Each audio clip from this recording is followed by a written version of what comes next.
Grace, if you're having a hard time, I feel fine.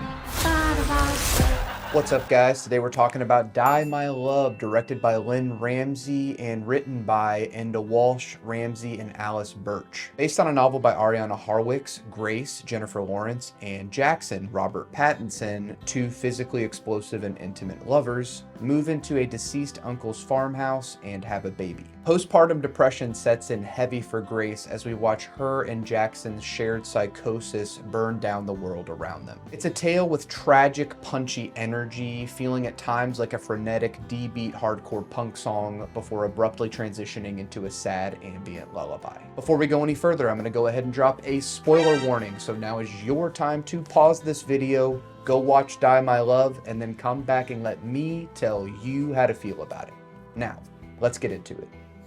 Die My Love is a movie that functions more as a series of screamed metaphors than it does as an actual movie. Ramsay's style is frustrating at first. There was a quality of the movie that felt very much like a raw nerve, like when you get shocked for the first time. Die My Love functions similarly as it has an electric quality, but it's more like a loose, free-flowing cable of emotion, unpredictable and scary. The relationship between Grace and Jackson, and later Grace and her baby, causes things to go into darker directions. It's clear from the get-go that the arrival of this child has made huge impacts on their relationship.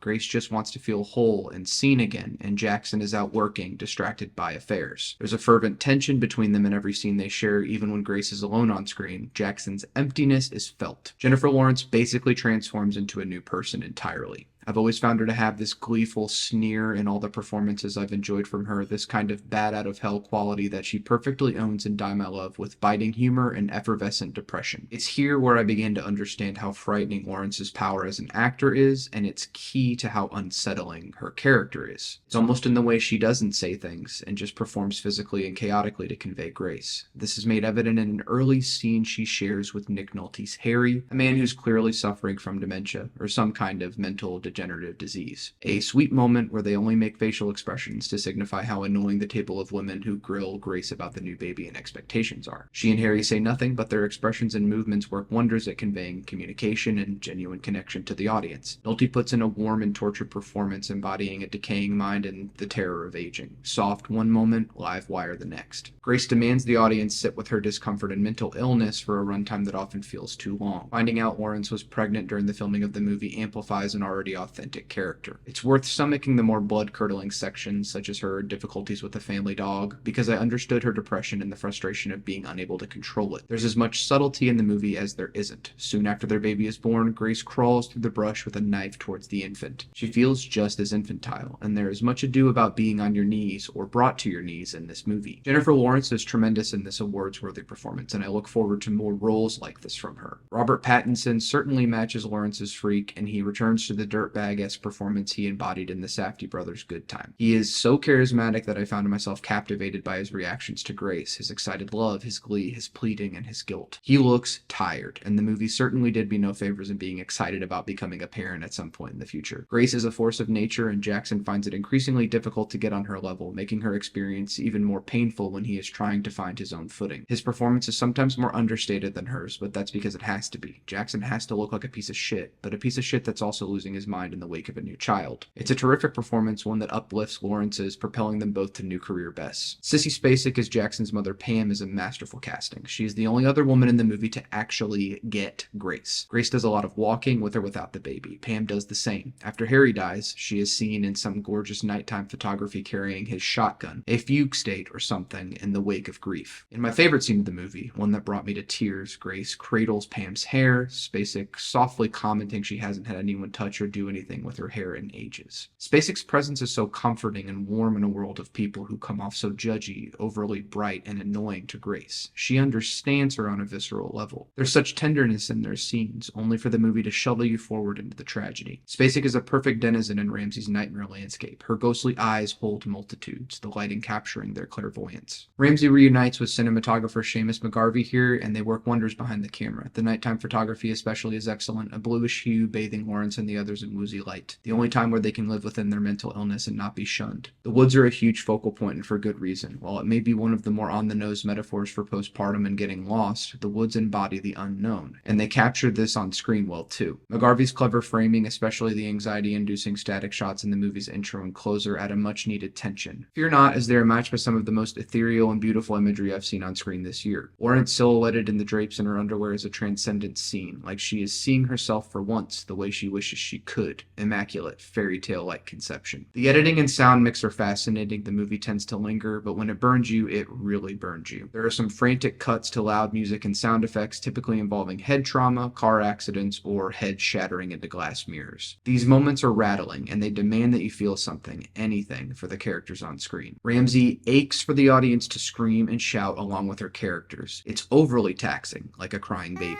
It can be difficult to stomach watching her drag these characters through the mud. Music is contributed by George Majestica of Nick Cave and the Bad Seeds fame, along with Ramsay and Rafe Patrick Burchell, which contributes to the movie's bombastic sound collage. The John Prine needle drops are perfect. However, the softness and sexuality in those songs, when sung between Grace and Jackson as she leans out the passenger window, it's never long before something awful happens in between the tenderness. While I think the movie could have shaved maybe 30 minutes, Lynne Ramsay intended for the audience to stew in the muck. Editor Tony Froschhammer still keeps things brisk, otherwise perfectly complementing the sound mix. Die My Love is a strangely funny movie, with Grace being juxtaposed so often by seemingly perfect family. She knows that what she is experiencing is abnormal, but if you know mental illness, rarely does what you're feeling in these states make sense. It's impossible to keep the house humming, care for a baby, a new animal, let alone yourself after you've carried new flesh for 9 months. How can one cope besides cracking a joke? Because of this, Grace remains likable even though she continues to do self-destructive things. But you begin to start wondering, amongst all the shots of walking the baby or disappearing into seemingly abandoned farmhouses to play pretend in a car, if any of this is happening or if it's all a delusion. Ramsay has a way of making loss and emptiness deeply felt in this movie. When Harry eventually disappears after a heartfelt jubilee, again in the darkness of the forest, sharing with Grace's delight over her new child, remarking, "You're gonna have a cat, a bear, a new baby," something like that. Another beautifully tender reprieve. Very animalistic words for a small baby though, no? Then he's gone.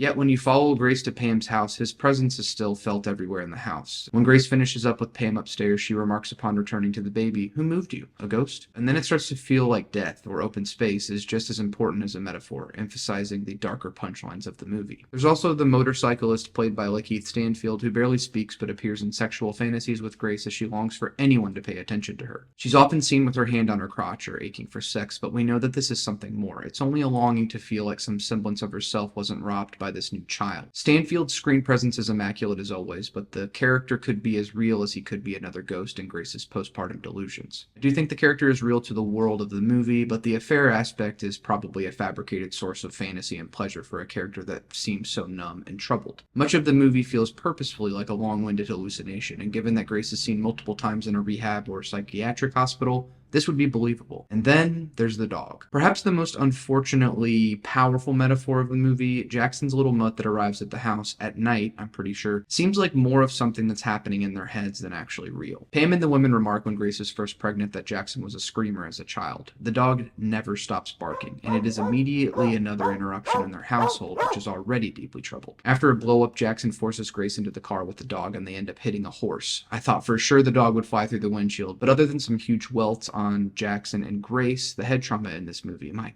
god, it's seemingly fine. Grace isn't so sure, or at least she is sure enough that she has to remove this interruption from her life for good. It's a real raw emotion that Ramsay is conveying to the audience. Sometimes we think ugly thoughts about pure things that deserve to live, but maybe, just maybe, there's a part of us that can't live with them anymore. It is a strong thesis from the director, no matter how fastened it is in its own vulgar brutality. Though the old Yeller scene, I will say, is shot delicately, and you can't see anything actually happen for a scene that is still so upsetting. But that screaming depression keeps coming back, and in a funny moment in the finale, a dog peels out a bone from the buried corpse, Grace then proclaiming, "I shot a dog, and we ran amok." It shouldn't be funny, but it is when juxtaposed with a cake reading Mommy's Home. The more I write, the more nuanced the script and the performances become. Die My Love is a difficult movie to recommend. I'm not sure I could ever be convinced to watch it again. Seeing a movie like this after my first viewing of John Waters' Pink Flamingos, it's interesting to see the ways in which directors cross boundaries and order to convey messages or even present an anti-message. Both films are operating on completely different wavelengths, but I would be lying if I said I didn't find Ramsay's movie inspiring in some regards. It doesn't give a shit how it's going to make you feel. It's determined to make you experience it. Admittedly, I wanted to leave a few times during the movie, but I stuck it out because I couldn't resist this director's vision. You may be someone who absolutely hates this, though. Grace's freedom walking into a pool of children in her underwear feels liberating, if only in the way that mental illness can illuminate us to the dreadful ways we are forced to pretend that everything is normal, and finally rip off the veil and announce out to the world, with pain and suffering,